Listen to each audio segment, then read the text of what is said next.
आपके साथ। नमस्कार, मैं आपके साथ लक्ष्मी। देखिए, जमशेदपुर से बड़ी खबर है, जहां पुलिस और अपराधी के बीच मुठभेड़ हुई है। गिरफ्तार अपराधी ने पुलिसकर्मी के पिस्टल छीनकर फायरिंग की। जवाबी कार्रवाई में पुलिस ने अपराधी के पैर में गोली मारी है। मुठभेड़ में एक सब इंस्पेक्टर भी घायल हो गया है। घायल अपराधी और पुलिस अधिकारी अस्पताल में भर्ती हैं। घटना स्थल से पिस्टल और कई खोखे बरामद किए गए हैं। सिद्धगोड़ा थाना क्षेत्र की यह घटना सामने आई है। तो बड़ी खबर, आपको उस घटना स्थल की तस्वीर आपको दिखा रहे हैं, जहां पर एक पिस्टल भी गिरा हुआ दिखाई दे रहा है। पुलिस ने अपराधी के पैर में गोली मारी। जमशेदपुर की तस्वीर आप देख रहे हैं, जहां पुलिस और अपराधी के बीच मुठभेड़ होती है। गिरफ्तार अपराधी ने पुलिसकर्मी के पिस्टल छीन करके फायरिंग कर दी।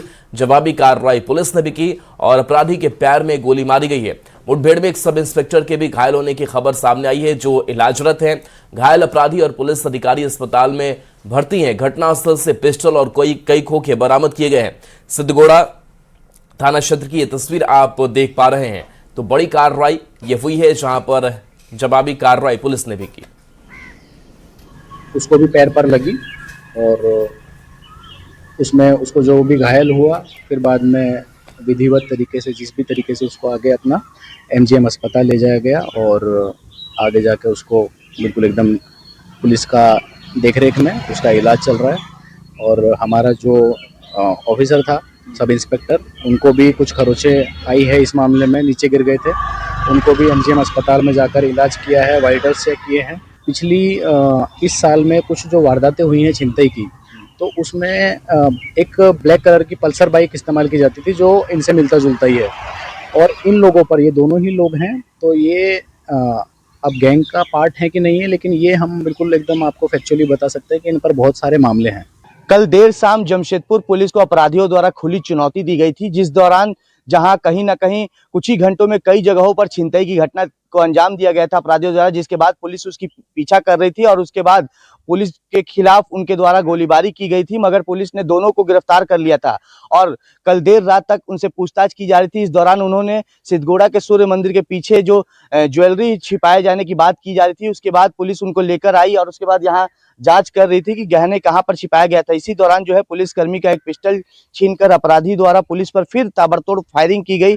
और आप देख सकते हैं कि जो फायरिंग की दीवार पर जो फायरिंग की गई है वो पूरी तरह से निशान बनाया गया। आप देख सकते हैं कि किस तरह सुबह सुबह जो है ये पुलिस यहाँ पहुंची हुई है और उसी दौरान जो है एक टाइगर के जवान ने उन पर, अपराधी पर जवाबी कार्रवाई किया, जिसमें वो घायल हो गया है। उसे एमजीएम अस्पताल में भर्ती कराया गया है। आप देख सकते हैं कि पूरा यहीं पर जो है अपराधियों द्वारा बताया गया था कि जो ज्वेलरी उन्होंने छिनतई की है वो छिपाया गया है। और आप देखिए कि किस तरह यहाँ पर कितने ताबड़तोड़ जो ये फायरिंग की गई है, वो आप देख सकते हैं। निशान यहाँ पर जो खोखे हैं वो यहाँ पर पड़े हुए हैं। साथ ही साथ एक जो पिस्टल पुलिसकर्मी का छीना गया था, जो पिस्टल से जो फायरिंग की गई थी अपराधी द्वारा, देखिए यहाँ पर ये पिस्टल भी यहाँ पर ये रखा गया है।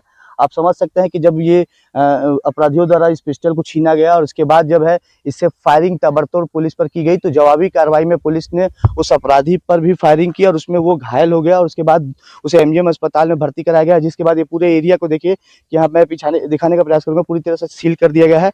मौके पर सिटी एसपी भी पहुंचे हुए थे। मामले की जाँच की जा रही है और अभी भी तमाम जो खोखे हैं, जितने फायरिंग हुई है, वो भी जांच की जाएगी। तो कहीं ना कहीं पुलिस के लिए एक बड़ी उपलब्धि है कि कल देर रात दोनों अपराधियों को पकड़ा गया था और उसके बाद जब वो उनसे जांच के लिए पूछा गया तो जांच की जा रही थी। इसी दौरान उन्होंने पुलिस पर पिस्टल छीनकर गोलीबारी करने का प्रयास किया और पुलिस ने जवाबदेही में उन पर गोली चलाई, जिसमें एक अपराधी घायल है। हालांकि अब देखना यह है कि पुलिस पूरे मामले का कब तक खुलासा कर पाती है, क्योंकि इसके पीछे अन्य और गिरोह का भी सदस्य की बातें सामने आ रही है। मगर जिस तरह पुलिस को अपराधियों द्वारा चुनौती दी जा रही थी, वो कहीं ना कहीं अब पुलिस ने जवाबी कार्रवाई की है। अब देखना यह है कि इस पूरे मामले का जमशेदपुर पुलिस कब तक खुलासा कर पाती है।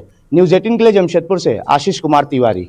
आशीष हमारे साथ फोन लाइन पर। आशीष से ग्राउंड रिपोर्ट आपने वहां से भेजी, अभी क्या अपडेट है इस मुठभेड़ मामले को लेकर? जी, बता दूं कि जमशेदपुर में इन दिनों अपराधियों का जो तांडव था वो लगातार बढ़ता जा रहा था और चैन छिनतई की घटनाएं जो है वो काफी बढ़ गई थी। जिस तरह बातें सामने आ रही थी कि एक गैंग जो है वो जमशेदपुर के विभिन्न थाना क्षेत्रों में रोजाना लगभग 1.5 महीने की बात करूं तो 1.5 महीने में 30 से 32 महिलाओं से चैन की छिनतई और पर्स की छिनतई हुई थी। और उसी दौरान जब महिला जिस तरह विरोध करती थी तो सर फायरिंग भी की जाती है और लगातार सीसीटीवी फुटेज में अपराधियों की पहचान की जा रही थी। मगर कल देर शाम जो है टेलको थाना क्षेत्र में जब एक महिला से चैन की छिनतई की गई तो पुलिस ने इसका पीछा किया। पल्सर से 2 अपराधी जो है वो भाग रहे थे। इसी दौरान जो आसपास के तमाम क्षेत्रों में नाकेबंदी कर दी गई और इन दोनों अपराधियों की गिरफ्तारी के लिए पुलिस लगातार इसके पीछा कर रही थी। इसी दौरान सिद्धगोड़ा सूर्य मंदिर के पास जो है इनका पल्सर बाइक गिरता है और दोनों अपराधी जो है बाइक से गिरते हैं। उसके बाद पीछे पुलिस जैसे ही देखती है तो उस पर वो फायरिंग ताबड़तोड़ कर देते हैं और इसी दौरान ये भागने के क्रम में जैप 6 के कैंपस में घुस जाते हैं। ये सोचते हैं कि वो जंगल है, मगर जैप 6 के जवान जो है ये दोनों अपराधियों को पकड़ लेते हैं। हालांकि पुलिस मौके पर पहुंचती है, उस दौरान उनसे पूछताछ की जाती है तो उनके निशानदेही पर कई पिस्टल और कई जिंदा गोलियां बरामद की गई थी और उसी दौरान जो है उनके कहने पर सोने के जेवरात एक जंगल में रखे गए थे, ये बात कही गई। उसके बाद पुलिस अपराधी को लेकर जब उस जंगल में पहुंची और सोने के जेवरात की खोजबीन कर रही थी, तभी जो है मौका देखते ही अपराधी जो है एएसआई का बंदूक छीनते हैं और उसके बाद पुलिस पर ताबड़तोड़ फायरिंग फिर दोबारा करने लगते हैं और भागने का प्रयास करते हैं। इसी दौरान टाइगर मोबाइल के एक जवान ने जवाबी कार्रवाई में अपराधी के पैर में गोली मारी, जिससे वह घायल हो गया। हालांकि इस घटना में जहां एक तरफ अपराधी को गोली लगी है तो दूसरा जो है जो इंस्पेक्टर से बंदूक छीना गया वो भी घायल है। हालांकि दोनों को एमजीएम अस्पताल में पुलिस की तरफ से बहुत बहुत शुक्रिया आशीष इस अपडेट के लिए आपका। बढ़ते हैं खबरों में आगे। मुजफ्फरपुर से इस वक्त एक बड़ी खबर मिल रही है। आभूषण कारोबारी की गोली मारकर हत्या कर दी गई। देखिए, दुकान बंद कर घर लौट रहे व्यवसायी की हत्या की गई है। घर से महज 50 मीटर पहले वारदात को अंजाम दिया गया है और आपको बता दें कि पत्नी के सामने बदमाशों ने 3 गोलियां दागी। मौके पर पहुंची पुलिस जांच में जुटी है। लूटे हुए गहने छोड़कर अपराधी भागे।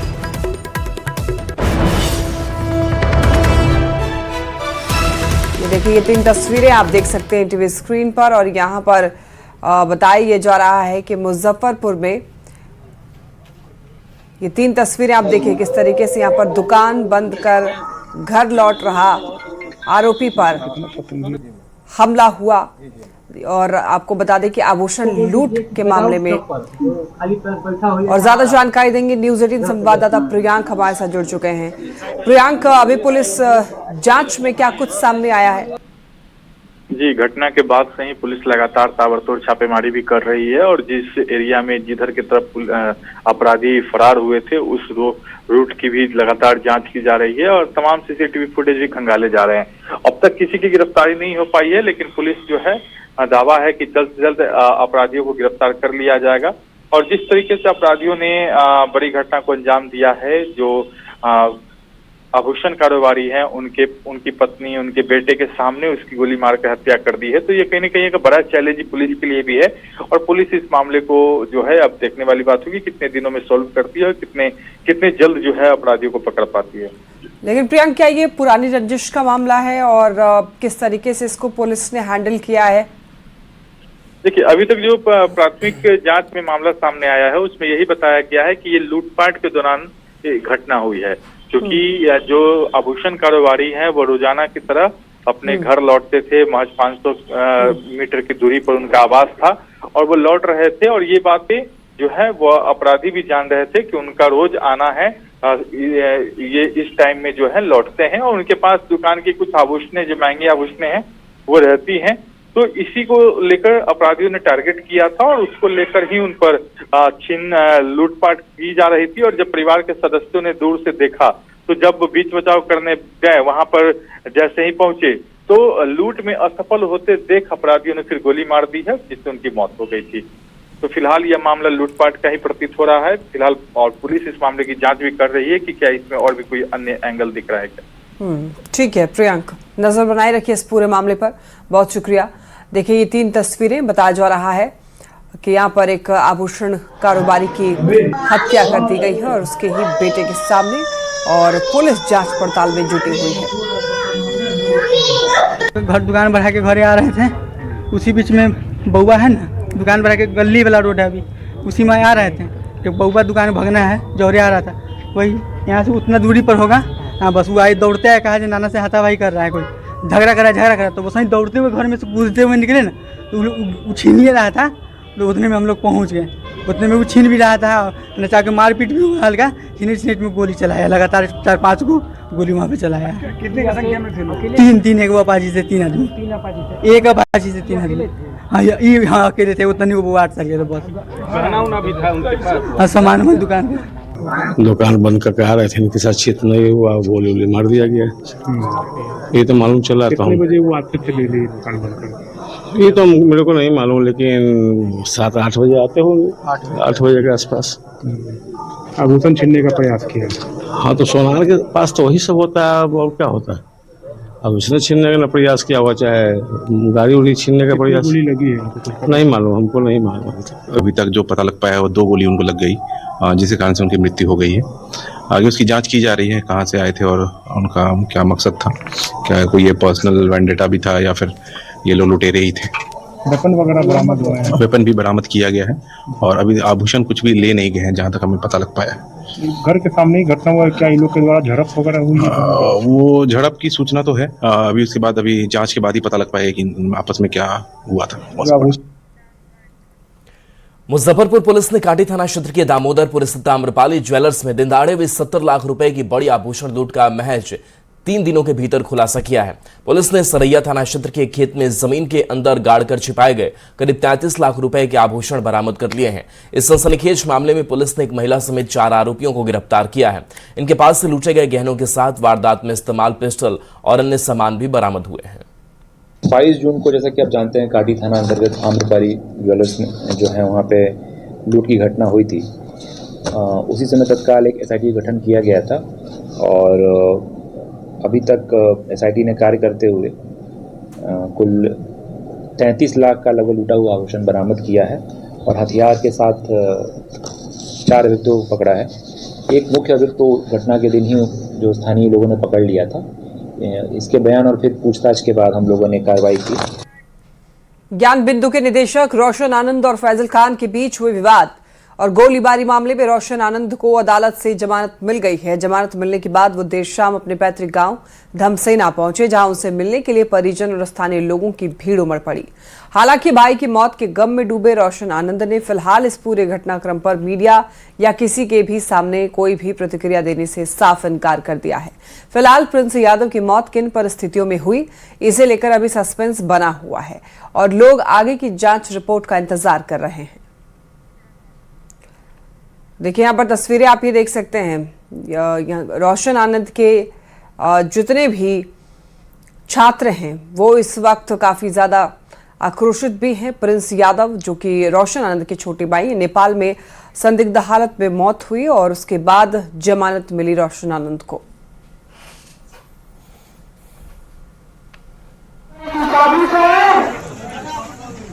और हमारे भाई प्रिंस की हत्या करके हमें बर्बाद कर दिया गया है। हमारा सब कुछ लूट गया है। हमारे जीवन का जो सबसे अनमोल रहती था, जो बहुमूल्य रहती था, वो हमने खो दिया है। अब इंसाफ आपको दिलाना होगा। और देखिए पटना से बड़ी खबर, जहां कोचिंग विवाद में तेजस्वी यादव की एंट्री हो चुकी है। सीएम सम्राट चौधरी को तेजस्वी ने पत्र लिखा है। प्रिंस यादव की हत्या की सीबीआई जांच की मांग तेजस्वी ने की है। पुलिस की निष्पक्षता पर भी सवाल उठाए हैं। दूध का दूध और पानी का पानी करने के लिए केस सीबीआई को सौंपने की बात तेजस्वी यादव ने कही है। तो देखिए प्रिंस यादव जिनकी हत्या हुई, रोशन आनंद सर के भाई, और इस पूरे मामले को लेकर के तेजस्वी यादव का यह कहना है कि पुलिस निष्पक्ष जांच इस मामले में नहीं कर रही है। ये पूरा मामला सीबीआई को सौंपा जाना चाहिए और इसी को लेकर के लेटर सम्राट चौधरी के नाम। और अब बात बिहार में चल रहे कोचिंग वॉर की। देखिए वैसे तो कोचिंग बच्चों को पढ़ाने के लिए, उन्हें शिक्षित बनाकर सही राह दिखाने के लिए होते हैं, पर बिहार के कोचिंग में इन दिनों गैंग वॉर जैसा माहौल बना हुआ है। 2 जून को खान जीएस कोचिंग सेंटर पर हुई गोलीबारी की गुत्थी अभी सुलझी भी नहीं थी कि अब नेपाल में रोशन आनंद के भाई प्रिंस यादव की मौत ने इस मामले को और ज्यादा ही पेचीदा बना दिया है। देखिए रिपोर्ट।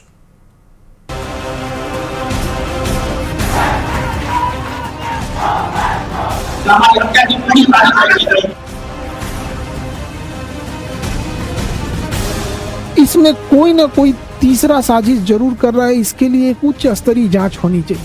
14 जून को नेपाल के एक होटल में भाई प्रिंस यादव की संदिग्ध मौत के बाद ज्ञान बिंदु कोचिंग के संचालक रोशन आनंद को कोर्ट से बेल मिली और जेल से छूटते ही उन्होंने फैजल खान और किसान कोल्ड स्टोर के मालिक रमाशंकर प्रसाद पर गंभीर आरोप लगा दिए। उन्होंने कहा कि उनके भाई की मौत नहीं हुई बल्कि हत्या की गई है। और उनकी हत्या की भी साजिश रची जा रही है। हमला करने की भी कोशिश की हमारे ऊपर, हमारी हत्या की पूरी साजिश रची गई थी, लेकिन जेल प्रशासन के सहयोग की वजह से मैं बच कर आ पाया। रोशन आनंद ने आरोप लगाया कि फैजल खान ने विद्वेष की भावना से उन्हें फंसाने के लिए साजिश रची है। फैजल यहाँ है, रोशन यहाँ है, लेकिन रोशन जब ऊपर उठ रहा है क्योंकि रोशन पढ़ाता है, क्योंकि रोशन आनंद सुबह में 8:30 बजे से लेकर रात में 9:30 बजे तक मैसेज तक पढ़ाता है। फैजल खान पढ़ाता नहीं है, फैजल खान पढ़ाता नहीं है, फैजल खान सुबह से लेकर शाम तक सिर्फ षड्यंत्र करता है।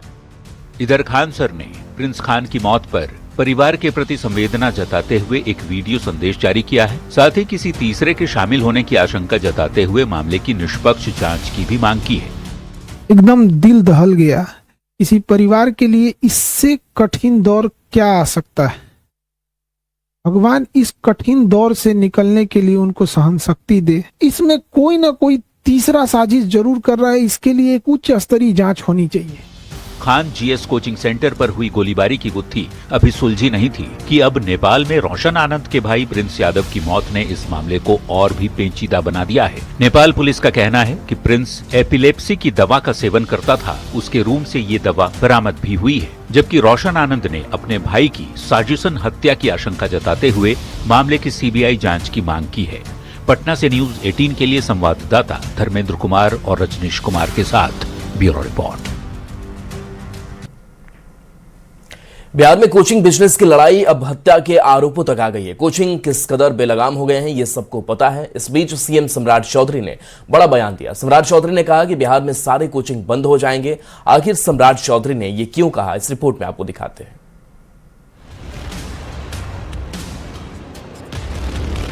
बिहार में दो मशहूर कोचिंग टीचर फैजल खान और रोशन आनंद के बीच बिजनेस और वर्चस्व की लड़ाई सबके सामने आ गई है। रोशन आनंद के भाई प्रिंस यादव की संदिग्ध मौत के बाद कई सवाल उठने लगे हैं। कोचिंग सेंटर इस कदर बेलगाम हो गए हैं, लोग अब कोचिंग की मनमानी पर तत्काल रोक लगाने की मांग कर रहे हैं। इन सब के बीच बिहार के मुख्यमंत्री सम्राट चौधरी ने कोचिंग को लेकर बड़ा ऐलान कर दिया। सीएम सम्राट चौधरी ने कहा कि बिहार में सारी कोचिंग बंद हो जाएंगे। सरकार ऐसी व्यवस्था करेगी, कोचिंग संस्थानों की जरूरत ही नहीं पड़ेगी।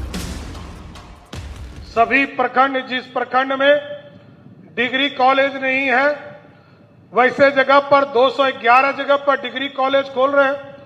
सभी प्रखंडों में हम मॉडल स्कूल बना रहे हैं, सरस्वती विद्या निकेतन बना रहे हैं। और इस मॉडल स्कूल में तब तक सम्राट चौधरी का सपना पूरा नहीं होगा जब तक उस स्कूल में नेता और अफसर का बेटा उस स्कूल में नहीं पढ़ेगा। वहां हमारे बच्चे कैसे नीट की परीक्षा का तैयारी कर सके, वहां कैसे 8 बजे रात तक पूरी तरह पढ़ाई और कोचिंग की व्यवस्था की जाए, जिससे कि हम पूर्ण रूप से आगे के दिनों में सारे कोचिंग सेंटर बंद हो जाए और सिर्फ बिहार सरकार का ही स्कूल चलता रहे, ऐसी व्यवस्था खड़ा करना है। सम्राट चौधरी ने बिहार के मॉडल स्कूल की स्थापना से लेकर सभी प्रखंडों में डिग्री कॉलेज खोलने की बात कही। सीएम ने अपना प्लान बताते हुए कहा, सरकारी मॉडल स्कूल में ही प्रतियोगिता परीक्षा की तैयारी कराई जाएगी, कोचिंग जाने की जरूरत नहीं होगी। सम्राट के इस बयान पर सियासी बहस छिड़ गई है। सीएम के बयान का एनडीए ने समर्थन किया तो आरजेडी ने उनके बयान पर चुटकी ली। ये घोषणा न रह जाए, सरजमी पर धरातल पर कब उतरेगा इसका इंतजार रहेगा। वादा किया गया, बहुत कुछ घोषणाएं की गई इसके पूर्व में भी। सरजमी पर क्या हालत है, शिक्षा व्यवस्था चौपट, स्वास्थ्य व्यवस्था चौपट। मंत्री श्री सम्राट चौधरी जी ने सही कहा है कि मैं ऐसी व्यवस्था शिक्षा व्यवस्था में खड़ा कर दूंगा कि प्राइवेट कोचिंग संस्थानों की जरूरत नहीं पड़ेगी। बिहार की शिक्षा व्यवस्था को हमें विश्व स्तरीय बनाना है। हर प्रखंड में डिग्री कॉलेज, हर स्कूल ऐसा कि हर व्यक्ति का मन करे कि उनका बच्चा वहीं पढ़े। जब हमारी शिक्षा व्यवस्था इतनी सुंदर हो जाएगी, इससे ट्यूट करें कोचिंग संस्थान, फिर तो बंद ही हो जाएंगे ना। सीएम सम्राट ने सरकारी स्कूलों और कॉलेजों में बेहतर शिक्षा का भरोसा दिलाया। सम्राट चौधरी ने कहा, यह सपना पूरा करना है। क्या सीएम सम्राट के बयान से ये समझा जाए कि शिक्षा के क्षेत्र में बिहार का पुराना गौरव वापस लौट आएगा। बिहार में छात्र कोचिंग के सहारे नहीं, सरकारी स्कूलों में बेहतर टीचर के भरोसे हौसले की उड़ान भरेंगे। न्यूज़ 18 के लिए गया जी से एलन लीली के साथ पटना से आनंद अमृतराज की रिपोर्ट।